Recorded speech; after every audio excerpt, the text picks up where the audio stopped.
না একটা মাছবালি ছিল, রোজ আসতো প্রণাম করতে আর বলতো কি আমার জানো তো বাবু এরকম একটা গোপালের খুব শখ না রে গোপালটা তুই নিবি?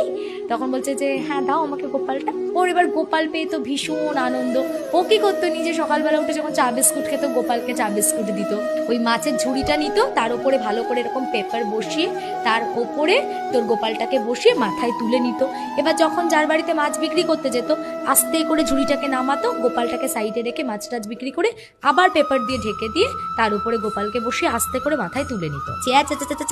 মাছের ওপরে গোপাল বসিয়েছে, কি অনর্থ করে ফেলেছে। মোবাইল রাখার ব্যাগ দিয়েছে, বলছে এই ব্যাগটা রাখ, তুই ছোট তো ওকে ব্যাগের মধ্যে পুরে নিয়ে তোর গলার মধ্যে দিয়ে এখানটায় নিবি আর মাথার মধ্যে মাছটা নিবি। ওকে গোপালটা খুব স্বপ্ন দিচ্ছে। তুই কি রে, তোকে কে কি বললো আর তুই রাজি হয়ে গেলি? তখন তুই কত সযত্ন সহকারে আমাকে ঝুড়ি থেকে নামাতিস, তোকে কারোর কথা শুনতে হবে না, যেরাম করে তুই আমাকে রাখতে পারবি তুই আমাকে সেরকম করেই রাখ। না একটা মাছবালি ছিল, রোজ আসতো প্রণাম করতে আর বলতো কি আমার জানো তো বাবু এরকম একটা